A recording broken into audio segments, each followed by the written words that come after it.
اللهم صل وسلم وبارك على سيدنا محمد. هنحل مع بعض امتحان 2023 دور تاني. جميل. طيب، اول حاجة عندنا هنبدأ بالقطعة الاولى اللي هي الدوكيمون رقم 1. قال لي ايه اول حاجة؟ اول حاجة عندنا قال تروا امي. تروا امي يعني 3 اصدقاء. تروا امي يعني ايه؟ 3 اصدقاء. مالهم بقى ال3 اصدقاء؟ تعال نشوف. تروا امي 3 اصدقاء. بارل بيتحدثوا. جميل، بيتحدثوا. دولور مويان دو ترانسبورت، بيتحدثوا عن وسائل المواصلات المفضلة. بيبقى بيتكلموا عن ايه؟ عن وسائل المواصلات المفضلة يا امان. طيب، كام واحد بقى؟ 3: رامي وصوفيا ومارك. كل واحد من الناس دي بيعمل ايه؟ تعال نشوف. اول واحد اسمه رامي قال ايه؟ قال جادور مارشي، انا بعشق المشي. انا بعشق المشي. جابيت، انا اسكن. لوان دو، بعيدا عن. ليسي، المدرسة. بعيدا عن الايه؟ المدرسة. مي، ولكن. جويي في توجور ابيي، انا اذهب اليها دائما. ابيي، سيرا على الاقدام. سيرا على الايه؟ على الاقدام. جميل. يبقى رامي بيعشق المشي. بيعشق الايه؟ المشي. ده رامي. صوفيا قالت ايه بقى؟ صوفيا موا يعني انا. جوفي، انا امارس. لكورس، او انا اقوم بالتسوق. احنا قلنا كلمة كورس دي معناها ايه؟ التسوق. انا اقوم بالتسوق يا امان. افيلو، بالدراجة. بايه؟ بالدراجة يعني بالعجل. جو سوي سبورتيف، انا اكون رياضية. انا اكون ايه؟ رياضية. جودو تيست، فعل مهم جدا معناه يكره الاتوبيسات. جودو تيست لباص، انا بكره الايه؟ الاتوبيسات، الباص. ايه؟ لمترو، والايه؟ والمترو. يبقى بتكره الاتوبيسات والايه؟ والمترو. السطر الثالث يا رحمة، مارك قال ايه؟ جو نسوي با سبورتيف، انا لا اكون رياضي. عندنا مارك ده مش رياضي. جميل. جودو تيست، انا بكره مارشي. جودو تيست مارشي، بيكره الايه؟ المشي. انا بكره الايه؟ المشي. جبرون، انا بركب. توجور يعني دائما. المترو، بيركب دايما الايه؟ المترو. كار ليه؟ لان سيرابيد، انه ايه؟ انه سريع. عشان هو ايه؟ سريع. ايه؟ بون مارشي يعني رخيص. سعره رخيص. سعره ايه؟ رخيص. يلا نحل مع بعض الايه؟ الاسئله زي ما انت. السؤال الاولاني، ليه تروا امي ال3 اصدقاء؟ ال3 اصدقاء بيتكلموا عن ايه؟ ليه تروا امي بارل. اول حاجه سبورت، الرياضه. تاني واحده امي دو ليسي، اصحابهم في المدرسه. ولا موايا دو ترانسبورت اللي هي عنوان القطعه فوق ايه؟ موايا دو ترانسبورت. موايا دو ترانسبورت. موايا دو ترانسبورت. جميل اهو. وسائل المواصلات الايه؟ المفضله بتاعتهم. تعال نشوف نقط. ام مارشي مين بيحب يمشي؟ رامي. لا، نجاة الصغيرة قالت له انت تقول وتمشي وانا اسهر ما نمشي. ملهاش علاقة بالقطعة. تعال نرجع تاني. يبقى عندنا مين بيحب يمشي اهي. السطر الاولاني فوق اهو، الرامي ادور مارشي. يبقى مين؟ رامي بيحب يمشي.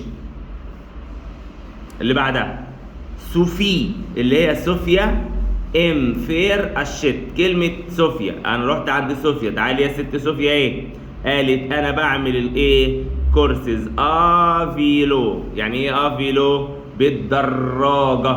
طب احنا عندنا كلمة اسمها اشيت اهي، اللي هي دي، مالها دي؟ قال لي دي برضو معناها المشتروات، يعني بتتسوق. يعني ايه؟ بتعمل التسوق بتاعها اول واحده ولا تاني واحده ولا تالت واحده؟ قال لي اول واحده بالعجله، بالدراجه. اللي بعدها مارك ام براندر. مارك بيحب يركب. شوف بقى مارك تالت واحد قال جو نسوي با سبورتيف، انا مش رياضي، انا بكره المشي، انا بركب دايما الايه؟ لو مترو. له ايه؟ له مترو. يبقى اخترنا مين؟ المترو اللي هي اخر واحده. تعال نشوف القطعه الايه اللي بعدها. القطعه اللي ايه اللي بعدها بيقول لي ايه؟ يلا يا عروسه. سي جودي. سي لو جودي، انه يوم الخميس. مامير يعني ماما. فا او سوبر مارشي، بتروح السوبر ماركت. بتروح السوبر ايه؟ ماركت. ليه؟ بور فير، عشان تعمل. عشان فير لكورس. كلمة فير لكورس دي معناها تتسوق. عشان ايه؟ تتسوق. فير يعني تقوم به، وكلمة كورس انا قلت لك عليها دي معناها ايه؟ معناها التسوق. معناها ايه؟ التسوق. جميل؟ يلا. ال فا او سوبر مارشي، هي بتروح السوبر مارشي، سوبر ماركت. اون فواتور، بالايه؟ بالعربية. يبقى هي بتروح السوبر ماركت بالايه؟ بالعربية. افيك ما جراند سور نبيلة، مع اختي الكبيرة نبيلة. افيك يعني مع، ما جراند سور نبيلة، اختي الكبيرة نبيلة. الاشت، هما بيشتروا ايه؟ دي تومات، طماطم. دي كونكومبر، خيار. ليه؟ بور، عشان. فير، يعملوا. دولا سالاد، السلطة. عشان يعملوا الايه؟ السلطة. نقطة. مامير يعني ماما. الشت بتشتري. دو بواسون يعني سمك. نبيلة بقى اهو، الجملة بدأت عندها. نبيلة اشترت جروس جاتو. كلمة جرو جاتو يعني جاتوهاية كبيرة. وشوكولا، بالشوكولاتة. ليه بقى؟ كار لأن انيفرسير، عيد ميلاد. دو بابا، عيد ميلاد مين؟ بابا. عيد ميلاد مين؟ بابا. يبقى عندنا خلي بالك، الأم راحت السوبر ماركت عشان تتسوق، وخدت معاها مين؟ نبيلة. وراحوا بالعربية. جميل. اشتروا طماطم وخيار عشان يعملوا سلطة. والأم اشترت سمك، أما نبيلة جابت جاتوهاية كبيرة عشان عيد ميلاد مين؟ بابا. جرحي أنا، عيد ميلاد مين؟ بابا. عيد ميلاد مين؟ بابا. في مع كلمات مهمة ممكن تخلي بالك منها. تعال نشوف. مامو يعني ماما. فا وسوبر مارشي، راحت السوبر ماركت. اون باس، امسك حرامي. عندنا كلمة اون باس هنا، وهنا اون فواتور بالعربية، وهنا بالاتوبيس. صح ولا غلط؟ يبقى هنا راحت بالعربية بتاعتها، وتحت راحت بالاتوبيس. صح ولا غلط؟ غلط. يبقى الأولى غلط. ليه؟ لأن هي راحت هنا بالايه؟ بالباص، وتحت راحت بالايه؟ بالاتوبيس. الثانية نبيلة. فا او سوبر مارشي، راحت السوبر ماركت. افيك سامير، مع مامتها. مين اللي راح السوق؟ ما هي مش اسمها نبيلة مثلا؟ طب ماشي. طب ما هو بيقول لك نبيلة راحت مع امها السوبر ماركت. في السطر الاولاني اهي، هي راحت السوبر ماركت مع نبيلة. نزل تحت قال لك نبيلة رايحة السوبر ماركت مع امها. يبقى صح. هي لفت معايا معلش. ولا يهمك. عندنا اللي بعدها. لو جودي. يوم الخميس. لو جودي يوم الخميس. سي إنه أنيفرسير دو نبيلة، عيد ميلاد نبيلة. غلط برضه. يوم الخميس. هدور على كلمة أنيفرسير بعدها إيه؟ أهي أنيفرسير دو بابا، هنا أنيفرسير دو نبيلة. غلط، مش عيد ميلاد نبيلة. الأشت هن اشترينا كومكومبر خيار بور فير لا سالاد. تعال نشوف. قال لك اهو السطر الثاني فوق، هن اشترينا طماطم وخيار عشان يعملوا سلطه اهي، وتحت اهي، يبقى الاجابه مين؟ صح. في مشكله كده؟ لا. رجعنا تاني لسؤال المواقف. تاني سؤال في الامتحان عليه 7 درجات. عليه كام درجه؟ 7 درجات. بسم الله. السؤال يقول لي ايه؟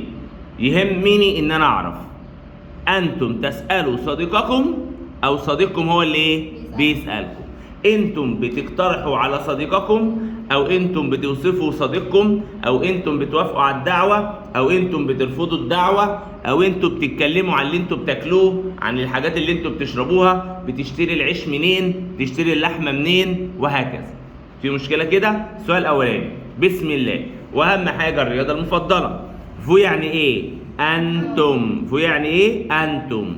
ديموندي تسألوا. ديموندي تسألوا. أمي يعني إيه؟ صديقكم. يبقى أنتم بتسألوا صاحبكم. هسأله أقول له إيه؟ كيل يعني ما. أؤستي معناها تكون. أؤستي معناها تكون. أؤستي معناها تكون. سبورت. تكون سبورت بريفيري، رياضته المفضلة. يبقى بتسألوا صاحبكم عن رياضته المفضلة. يبقى بتسألوا صاحبكم عن ايه؟ رياضته المفضلة. حلو قوي. هو هيقول لكم ايه؟ اول واحدة فوتبول يعني كرة القدم. كرة القدم. التانية ديسا يعني الرسم. التالتة بيانو يعني البيانو. اخترت تاني واحدة؟ كرة القدم. يبقى اخترت الأولى فوتبول. السؤال التاني ان امي. ان امي يعني ايه؟ صديق. فوديموند بيسألكم. يبقى الأولى انتم بتسألوا صاحبكم. السؤال الثاني صاحبكم هو اللي بيسألكم. صاحبكم هو اللي ايه؟ بيسألكم. هيسألكم عن ايه بقى؟ سكو عن الذي. سكو ايه؟ عن الذي. اليا اون كلاس اللي موجود في الكلاس. يوجد ايه؟ في الفصل. قال لك اللي يوجد في الفصل أول حاجة ديز أنيمو، ده الطبيعي، حيوانات. ولا تشيز يعني كراسي. ولا فيتمون يعني ملابس. يبقى اخترت مين؟ شيز اللي هي ايه؟ كراسي. اللي بعدها قال لي عندنا فو انفورمي. السؤال ده معناه بتسأله. يبقى عندنا في 2 معناهم يسألوا. فو ديموندي بتسألوا. فو انفورمي معناها برضو بتسألوا. يبقى انتم ايه؟ تسألوا. بتسألوا مين؟ او بتسألوا عن ايه؟ انتم تسألوا عن الساعة. يعني انا بقول لك الساعة كام في ايدك. هقول لك اول أداة استفهام اسمها او يعني اين. هقول لك اين؟ ردوا. هقول اين؟ لا. الإجابة الأخيرة هقول لك متى؟ برضو لا. السؤال بتاع الساعة بسأل عليه بإيه؟ بكالوروتيل. اسمها إيه؟ كالوروتيل. اسمها إيه؟ كالوروتيل. كم الساعة؟ كالوروتيل. كم الساعة؟ كالوروتيل. كم الساعة؟ كالوروتيل. السؤال اللي بعدها فو يعني إيه؟ أنتم. فو يعني إيه؟ أنتم. ريفيوزي ترفضوا. ريفيوزي ترفضوا. انتوا بترفضوا. بترفضي ايه؟ انفيتاسيون. اسمها ايه؟ انفيتاسيون. اسمها ايه؟ انفيتاسيون يعني الدعوة. انفيتاسيون يعني ايه؟ الدعوة. انفيتاسيون يعني ايه؟ الدعوة. بترفضوا الدعوة. دو فوتر امي بتاعت صديقكم. لما ترفضي الدعوة بتاعت صديقك هتقولي ايه؟ اول واحدة بيان سور بالتأكيد. تاني واحدة نو يعني لأ، أنا مشغول. الأخيرة افيك بليزير بكل سرور. اخترت مين؟ نو. نو جو سوي ديزولي. نو أنا عايز آكل مشمش. جميل، تعال نكمل. وده مش مشمش، ده خوخ. يلا. فوتر أمي. سؤال رقم 5. سؤال رقم 5. فوتر أمي صديقكم. أنتم اتكسر. فو ديموند يسألكم. يا ماما انتم بتسألوا صاحبكم او صاحبكم بيسألكم. انتم بتسألوا صاحبكم او صاحبكم بيسألكم. صاحبكم بيسألكم عن ايه بقى؟ كل معناها ما، وأستي تكون او يكون بري يعني سعر معناها يعني ولا ما او اي. أو يعني ما أو أي. جميل. ما يكون سعر هذا القميص. ايه هو سعر القميص؟ 200 جنيه. أول واحدة 200 جنيه. الساعة 22 دقيقة ولا 17 سنة؟ 200 جنيه. 200 جنيه. سؤال رقم 6. أسهل سؤال. فو يعني ايه فو؟ أنتم. ديكريفي تصفوا. تصفوا. ديكريفي تصفوا. فوتر أمي صديقكم. فرنسي الفرنسي بتوصفي صاحبك الفرنساوي. انت هتقولي عليه ايه؟ انتم تقولوا. اول واحده إليه سوسيابل اجتماعي. الفيشو الجو حار. الكوتشير هو يكلف غالي جدا يعني هو غالي. تكلفته غالية. يبقى أني واحدة؟ إليه سوسيابل. سؤال رقم 7. سؤال رقم 7. فو يعني إيه؟ أنتم. فو يعني إيه؟ أنتم. ديموندي يعني إيه؟ تسألوا. ديموندي يعني إيه؟ تسألوا. ديموندي يعني إيه؟ تسألوا. بتسألوا عن إيه؟ أنتم تسألوا أفوتر أمي صديقكم. سكو عن الذي. مونجي بيحب ياكل. بتسأل صاحبك بيحب ياكل ايه؟ هو هيقول أول واحدة لحمة. جوس عصير. تي أولي شاي بلبن. اخترت أنا واحدة؟ دولا فيوند اللي هي مين؟ اللي هي اللحم. تعالى بعدها على طول نحل يا بنت يا انشراح الأسئلة بتاعة الجرامير. أسئلة الإيه؟ الجرامير. تعالى نشوف سؤال. السؤال الأولاني بيقول لي إيه؟ زي ما أنت.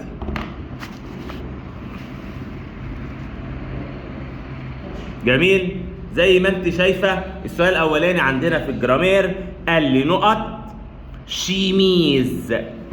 كلمة مذكر مؤنث. كلمة مؤنثة. كلمة ايه؟ مؤنثة عشان اخرها او.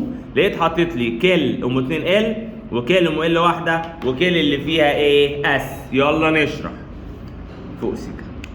يلا بيقول لي ايه؟ قال لي عندنا في أداة استفهام اسمها كل ام ال واحدة. جميل. وفي أداة استفهام اسمها ايوه كل ام 2 ال. ايه الفرق ما بينهم؟ ها قال لي دي بتاعه المذكر يا بت ودي بتاعه مين؟ المؤنث. تعالى نشرحها. كل ام ال واحده وكل ايه؟ ام 2 ال اهم. دول الاربعه اللي احنا ايه شايفينهم. تعالى نشوف السؤال الاولاني فيهم. كل ام ال واحده دي اصلا هم معناهم ما او اي. معناهم ايه؟ ما او اي. كلمة ال واحدة بتاعت مين؟ بتاعت المفرد المذكر. المفرد الايه؟ المذكر. وكلمة 2 ال بتاعت المفرد المؤنث. وكلمة ال واحدة واخرها اس بتاعت الجمع المذكر.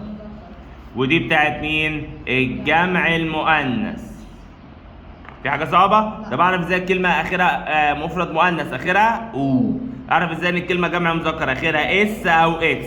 طب ازاي الكلمه جمع مؤنث اخرها او اس؟ طب هل المذكر مثلا اخره او؟ لا. وفي عندنا كلمات بتبقى ايه؟ كلمات شاذه. تعال نحل السؤال الاولاني. بيقول لي ايه؟ اول سؤال اهو، قال لك نقط شيميز. نقط ايه؟ شيميز اهي. اخترت معاها مين؟ كلمة ايه؟ ام 2 ال. ليه؟ علشان الكلمة دي مالها؟ مؤنث. عشان الكلمة دي ايه؟ مؤنث. في مشكلة كده؟ تعالى السؤال اللي بعديه، قال لك نقط كومونس لو ماتش. نقط تبدأ المباراة. تبدأ الايه؟ المباراة. تعالى نعرف ادوات الاستفهام. تعالى نعرف ادوات الايه؟ الاستفهام فوق. قال لي عندنا ايه ادوات الاستفهام بتاعتنا؟ تعالى نراجعها. ايه هي بقى ادوات الاستفهام يا عروسه؟ 1 2 3. منكي. منكي. مع من افكي. اين او. كيف كومو. ما او اي كيل ام ال واحده وكيل ايه؟ ام 2 ال. متى كون. ماذا كو او كسك. ماذا كو او ايه؟ او كسك. ماذا كو او ايه؟ او كسك. جميل. يبقى عندنا ادوات الاستفهام ايه هي؟ قال لي اول حاجه من كي. من يعني ايه؟ من يعني كي. ومع من افيكي. مع من افيكي. اين او. كيف كومو. ما او اي كل وكل. متى كون. عندنا بعدها ماذا كسك. ماذا كسك. بعدها كم عدد. اسمها ايه؟ اسمها كومبيان دو. اسمها ايه؟ كومبيان دو. تاني يلا 1 2 3. منكي. مع من افيكي. اين. اين او. كيف كومو. ما او اي كل وكل. متى كون. ماذا كسك او كو. وكم عدد اسمها ايه؟ كومبيان دو. دي ادوات الاستفهام. تعال نحل السؤال بتاعنا. قال لي اهو، قال لي السؤال الاولاني بيقول لي ايه؟ قال لك نقط. قال لك ايه؟ نقط. وراح قايل لي اهو نقط تبدا المباراه. ماذا تبدا المباراه؟ متى تبدا المباراه؟ كم عدد تبدا المباراه؟ قال لك ايه؟ متى. الاجابه اللي في النص اسمها ايه؟ متى تبدا المباراه. تعالى اللي بعدها رقم 3. قال لي جيم نقط وتنس. انا احب نقط تنس. وراح مديني في الاختيارات جو الاولى، الثانيه، الثالثه. ايه الفرق ما بينهم؟ تعالى نعرف. قال لي عندنا الراجل قال لي ايه؟ خلي بالك يا رحمه. قال لي الجمله لو فيها فعلين. قال لك ايه؟ الجمله لو فيها فعلين. الجمله لو فيها ايه؟ فعلين. ايه اللي يحصل؟ الجمله لو فيها فعلين، الاولاني الفعل الاولاني متصرف. الفعل الاولاني ايه؟ متصرف. اما الفعل الثاني بينزل مصدر. بينزل ايه؟ مصدر. يبقى الفعل الاولاني متصرف، الفعل الثاني ايه؟ مصدر. الفعل الاولاني متصرف، الثاني مصدر. يعني متصرف يعني مع الجو هنا قال لك انا احب. قال لك ايه؟ انا احب. المصدر ده الفعل يكون اخره ار او ار او اي ار او او اي ار او ار او كده معناه مصدر. فهمت حاجه؟ ها كده معناه ايه؟ مصدر. اما كده ايه؟ متصرف. يعني متصرف يعني المفروض كان اخره او ار، حذفنا الاو ار وحطينا النهايات، يبقى كده ده متصرف. لو عايز فعلين، انا بحب العب، بحب اكل، اشرب، اعمل، التاني هينزل زي ما هو، لا هشيل منه حاجه ولا هضيف عليه ايه؟ حاجه. في مشكله كده؟ يبقى الاولاني متصرف، التاني ينزل ايه؟ مصدر. تعال نشوف السؤال ده بيقول لي ايه. قال لي اهو، انا احب نقط تنس، يبقى ده متصرف. عايز هنا مين؟ مصدر. مين مصدر؟ الاولى متصرف، الاخيره اخرها وان تي متصرف، اما اللي في النص ماله؟ مصدر. اللي في النص اسمه ايه؟ جواه مصدر. بعد كده عندنا حاجه اسمها صفات الاشاره. حاجه اسمها ايه؟ صفات الاشاره. فين هو السؤال؟ تعالى يا عم. قال لي ما سور اختي ادور نقط كولور. كلمه كولور يعني لون، بس خلي بالك لون دي مالها؟ مؤنث، حاله شاذه احفظيها. كلمه كولور مؤنث، كلمه كولور مؤنث. اختار معاها سو ولا 6 ام 2 تي ولا 6 ام تي واحده؟ تعال نشوف. بيقول لي ايه؟ قال لي عندنا حاجه اسمها صفات الاشاره. صفات الايه؟ الاشاره. ايه هي صفات الاشاره؟ تعال نشوف صفات الاشاره. صفات الاشاره اللي هي سو و6 ام تي واحده و6 ام 2 تي وسي اللي هي سي اس بتاعت الجمع. يبقى عندنا في كام صفة؟ 4. الأولى سو دي بتاعت مين؟ دي بتاعت المفرد المذكر. المفرد الإيه؟ المذكر. طب وست متي واحدة برضو المفرد المذكر. إيه الفرق ما بينهم؟ قال لك دي بتاعت المبدوءة بساكن ودي بتاعت المبدوءة بإيه؟ بمتحرك. بإيه؟ بمتحرك. أما 6 ام 2 تي أي حاجة مؤنث صحيحة هتاخد 6 ام ايه؟ ام 2 تي بتاعت المفرد المؤنث. المفرد الايه؟ المؤنث.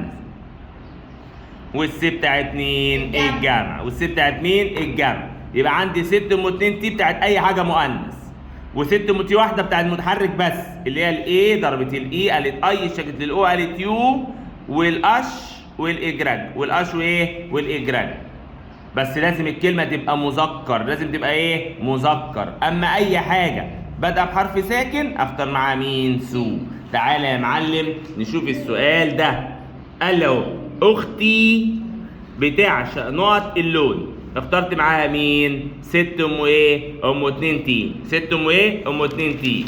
السؤال اللي جاي ده من الاسئله اللي مش سهله. سؤال رقم 5 بيتكلم عن ايه؟ السؤال رقم 5 بيتكلم عن ضمائر المفعول. بيتكلم عن ايه؟ ضمائر المفعول. بيتكلم عن ايه؟ ضمائر المفعول. ايه بقى ضمائر المفعول دي؟ ركزي معايا عشان سؤال صعب. تعال نشوف ضمائر المفعول بتاعت السؤال رقم 5. شوف السؤال جه ازاي. قال لي ايه؟ قال لي اهو سي انيفرسير دو ماكو بين جو نقط اشيت ان كادو. سؤال لقيته مديني الا ابوستروف والوي ولا كده انا اعرف ان ده ضمير شخصي. اعمل ايه؟ بص عليا بقى. اشوف لو مباشر؟ اشرح. جميل. اعمل ايه؟ ابص في السؤال لقيت علامة استفهام هبص على الكلمة اللي قبل علامة الاستفهام واعمل عليها خط. هل في علامة استفهام؟ لا. ما لقيتش. اعمل ايه؟ هبص تاني على الكلمة اللي قبل الفاصلة. يبقى اعمل ايه؟ قال لي اهو هبص على الكلمة اللي ايه؟ اللي قبل الفاصلة. تعالي يا ست الكلمة اهي. في مشكلة كده؟ وهبص على الكلمة اللي بعد النقط اهو. يبقى بصيت على الكلمة اللي قبل الفاصلة وبصيت على الفعل اللي بعد النقط. يبقى قال لك اهو اعمل ايه؟ اول حاجة هشوف في علامة استفهام ولا لا. في علامة استفهام ولا لا او لا. ما لقيتش اهو. لو ما لقيتش يا ست الكل اهو، لو ما لقيتش اللي انا هعمله هبص الروحي فجأة لقيتني. لا هبص فين؟ هبص على الكلمة اللي قبل الفصل. هبص على ايه؟ على الكلمة اللي قبل الفصل. هبص على الكلمة اللي ايه؟ اللي قبل الفصل. لو لقيت الكلمة اللي قبل الفاصلة دي اهي، في كلمة ايه؟ وفي بعدها فاصلة، بحدد نوعها بشوفها مذكر ولا مؤنث ولا جمع. في حاجة صعبة كده؟ ها شايفاني كده يا أبلة؟ يبقى عندنا ضمائر المفعول ببص على الكلمة اشوف فيها الجملة فيها علامة استفهام ولا لا. ما لقيتش فيها علامة استفهام هبص على الكلمة اللي قبل الفصل. الكلمة اللي قبل الفصل حدد نوعها، لو مذكر أو مؤنث أو جمع. لو مذكر أو مؤنث أو إيه؟ أو جمع. طب الكلمة اللي عندي بقى لو مذكر أو مؤنث أو إيه جمع، أعمل إيه؟ في عندي الضمائر المفعول دي المباشرة والغير مباشرة، ليها نوعين. هعمل إيه رقم 2؟ أبص على الفعل اللي بعد النقط، وده أهم حاجة بقى. هبص على الفعل اللي إيه؟ اللي بعد النقط. الفعل اللي بعد النقط ده هشوفه حاجة من 2، يا إما مباشر اختار معاه يا لو يا لا يا ليه. لو مباشر احط معاه مين؟ لو او لا او ليه او الا ابوستروف. طب لو غير مباشر هحط معاه لوي او لور، ودي جديده خلي بالك، ركزي معايا. يبقى عندنا بصيت على الكلمه اللي قبل النقط، لقيت قبل انا اسف لقيت بصيت على الكلمه اللي قبل الايه؟ الفصل. الكلمه اللي قبل الايه؟ الفصل. لقيتها يا اما مذكر يا مؤنث يا جمع، في مشكله كده؟ اللي انا عايز اعمله دلوقتي عايز اشوف الجمله مباشر ولا غير مباشر. هبص على الفعل اللي بعد النقط. الفعل اللي بعد النقط يا اما مباشر يا اما غير مباشر. لو مباشر هحط لو لا الا ابوستروف ليه، لو مع المذكر واللا مع المؤنث وليه مع الجمع والإلا ابوستروف لو الفعل يبدأ بحرف ايه؟ متحرك. والوي غير مباشر مع المفرد ولور مع مين؟ الجمع. ايه افرق ما بينهم ازاي؟ ركز معايا، ما لازم اصحيك، ما انت نمت في الفيديو، لازم تصحى. تعال قال لي اهو، قال لي عندنا الافعال المباشره اللي هي ما بتحتاجش حرف جر زي مين؟ زي ايمي يحب، ادوري يعشق، بريفيري يفضل، دي المباشره، دي تستي يكره. في افعال بقى غير مباشره، دي افعال اهي مباشره. اما في افعال غير مباشره، ايه الافعال بقى الغير مباشره؟ قال لي زي انفوييه يرسل الى، تليفوني يتصل بيه. عندنا فعل قدامك اسمه الشتي يشتري من، جميل. بارلي يتحدث الى. دول غير مباشر بياخدوا الوي او لور، دول غير مباشر هياخدوا الوي او لور، دول غير مباشر هياخدوا الوي او لور، دول مباشر هياخدوا لول عليه، دول مباشر هياخدوا لول عليه، دول مباشر هياخدوا لول عليه. يبقى ايمي وادوري وبريفيري وديتستي يحب ويعشق ويفضل ويكره بياخدوا له او لا الا ابوستروف او ليه. عندنا يرسل الى، يتصل بي، يشتري من، يتحدث الى، جميل، بياخدوا لوي او ايه؟ او لور. لوي او ايه؟ او لور. لوي او ايه؟ او لور. طيب يبقى انا كده بحل ضمائر المفعول. بحلها ازاي؟ ببص على الكلمه اللي بعد ايه؟ ببص على الجمله، لو لقيت في علامه استفهام ببص على الكلمه اللي قبل علامه الاستفهام. طب لو ما لقيتش علامه استفهام ببص على الكلمه اللي قبل الفاصله. الكلمه اللي قبل الفاصله يا مذكر يا مؤنث يا جمع. حلو قوي. طب مش عارف احدد، ببص على الكلمه اللي بعد النقط، الفعل اللي بعد النقط، يا مباشر يا غير مباشر. لو مباشر لولا ليه، لو غير مباشر لوي او لور. ودي الافعال المباشره يحب ويعشق ويفضل ويكره، ودي الافعال الغير مباشره اللي هي انفوييه وتليفونيه واشتيه وبارليه. تعال نشوف السؤال بتاعنا. انا عارف ان احنا طولنا في السؤال ده بس والله مهم جدا، دي ضمائر المفعول. سي انيفرسير دو ماكوبين، ده عيد ميلاد صاحبتي، انا عارف ان هي مؤنث. انا اشتريها هديه ولا اشتري اليها هديه؟ اشتري اليها. طالما اشتري اليها يبقى غير مباشر.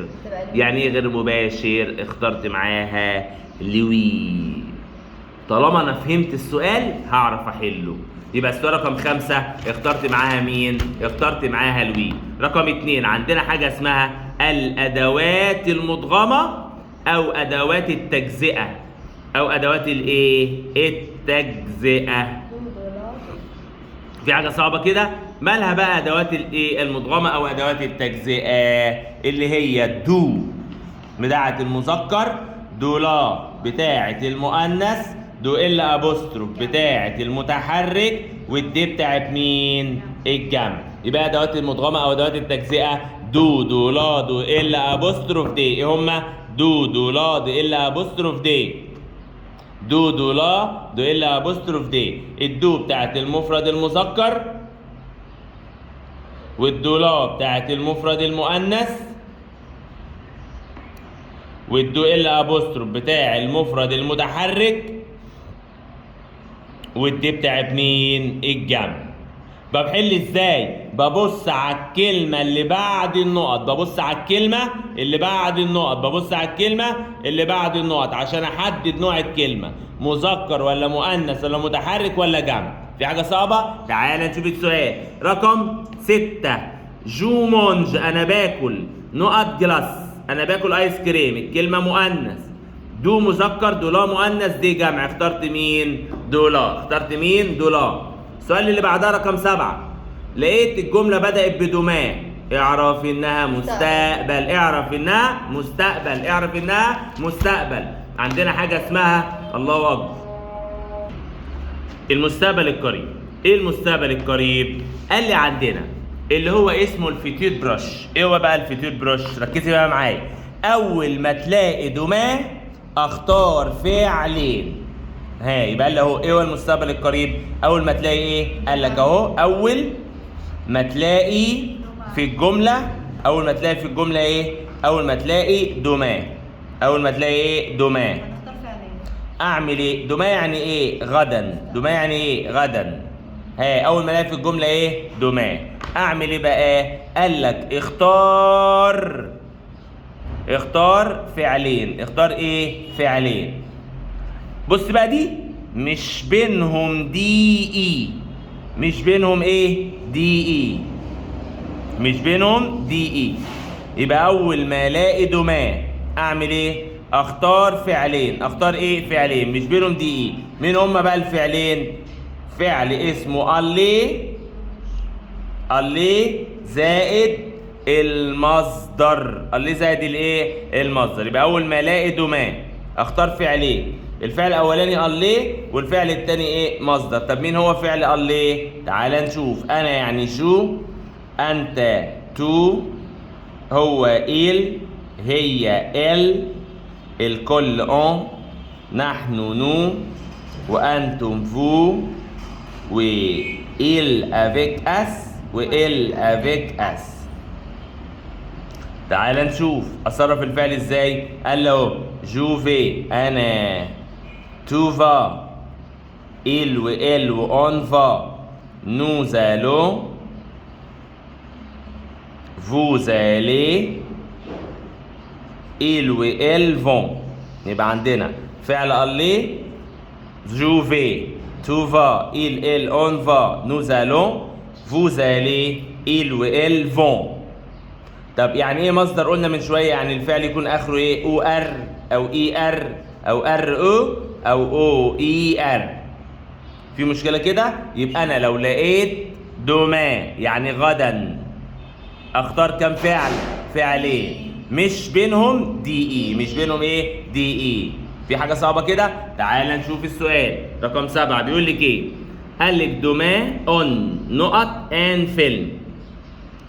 الاولى فعلين، الثانيه فعلين، الثالثه فعلين. تعالى امسك حرام. قال لك اهو لقيت فعلين بينهم ايه؟ دي اي. مش هختار يا الاولى يا الاخيره. يا الاولى ايه؟ يا الاخيره. الأولى. قال لي عندنا اون، الاون دي تعالى نشوف بتاخد ايه. قال لك اهو الاون بتاخد فا. الاون بتاخد مين؟ فا. اما مين بياخد او ان اس؟ النو. فانا عشان كده ما اخترتش الاجابه الاخيره. الاجابه الاخيره او ان اس. اما انا اخترت مين؟ اون فا روجاردي، عشان الفعل ده مع الاون بياخد فا، وروجاردي الفعل فين؟ في المصدر. بعدها على طول عندنا سؤال الايميل عليه 3 درجات اهو، اللي هو ريبوند سوميل باردو فراز كومبليت، بجملتين كاملتين. يعني مش بجاوب كده اي اجابه. ازاي احل سؤال الايميل؟ رقم 1 احذف اداه الاستفهام. رقم 2 هحول الضمير تو او الضمير فو الى الضمير جو. يبقى رقم 1 احذف اداه الاستفهام.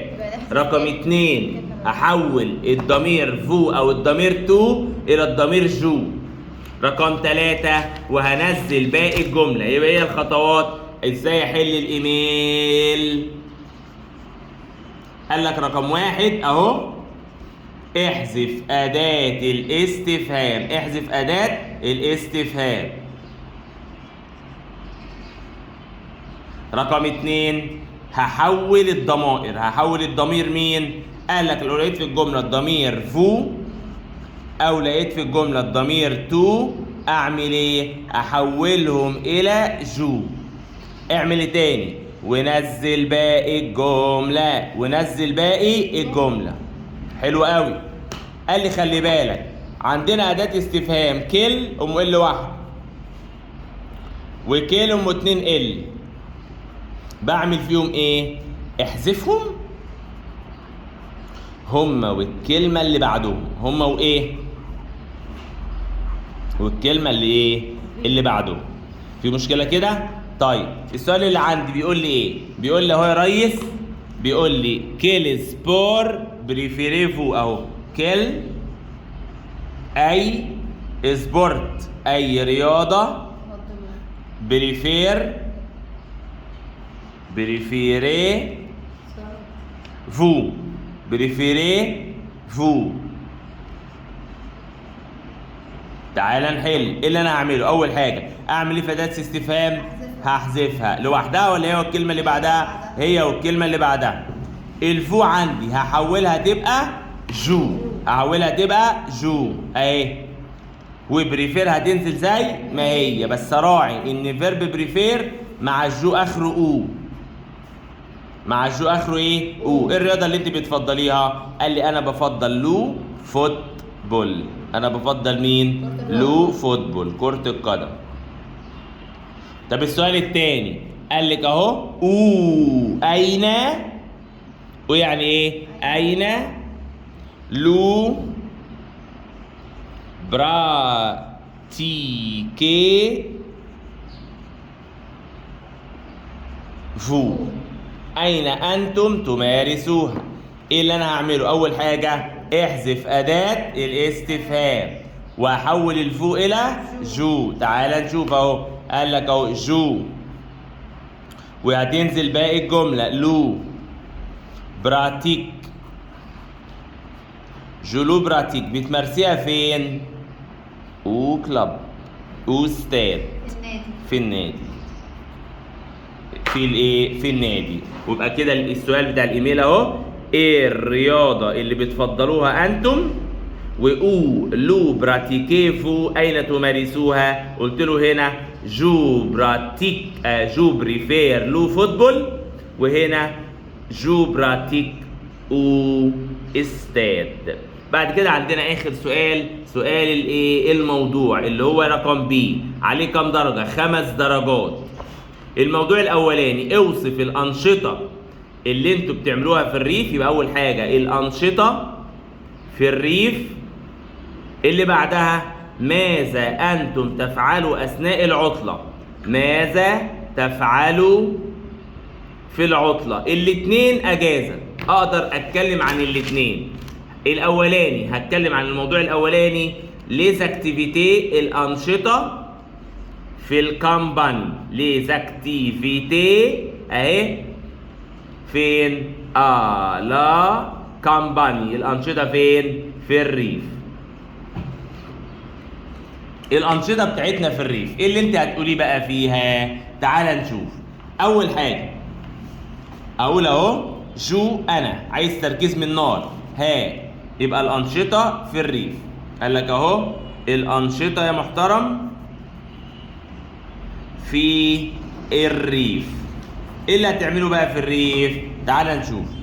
اول واحده قال لك اهو جو بس انا هقضي الاجازه ليه او لو ويك اند. انا هقضي الايه؟ العطله فين؟ لا كامباني. لا كامباني يعني في الريف. هقضي العطله فين؟ لا كامباني يعني في الريف. عند مين؟ شي مون اونكل عند مين؟ عمي. عند مين؟ عمي. يبقى انا هقضي العطلة ايه؟ في الريف عند عمي. هتعمل ايه؟ جوفي اهو انا اذهب لا فيرم، هروح المزرعة. هروح الايه؟ المزرعة. ايه تاني؟ هروح البستان او هروح الحقل. جوفي او شامب، او هروح الحقول اجمعها. ايه تاني؟ هجمع الفراولة او هجمع البيض. جو راماس اهي معناها اقطف او اجمع لفريز. فريز يعني الايه؟ الفراولة. تعال نترجمه. جو يعني ايه؟ انا. بس اقضي ويك اند العطلة على كمباني في الريف. شي يعني عند. مون اونكل يعني عمي. جو يعني انا. في يعني اذهب. لا فيرم في المزرعة. جو يعني انا. في اذهب. او شامب الحقول. جو راماس انا اجمع او اقطف لفريز الفراولة. اجمع الايه؟ الفراولة. وبكده نكون عرفنا الانشطة فين؟ في الريف. لو عايز تعمل الانشطة بتاعتك اللي في العطلة جميل، اللي تحتها على طول هتقول ايه؟ قال لك نفس الكلام، الانشطة اهي ليز اكتيفيتي. الانشطة فين؟ في الويك اند. ممكن اكتب نفس الكلام بس انا ايه؟ هعمل هنا قال لي يوم الجمعة واصحابي وهزور. يبقى انا هعمل ايه بقى؟ قال لي الانشطة بتاعتنا في العطلة بس هقضيها في المدينة. قال لك اهو جو جميل. في انا اذهب. او كلاب هروح النادي. افيك ميزامي مع اصحابي. افيك ميزامي مع اصحابي. اللي بعدها قال لك اهو جو في او كافيه، انا هروح الى الكافيه الى القهوة. هزور عمي.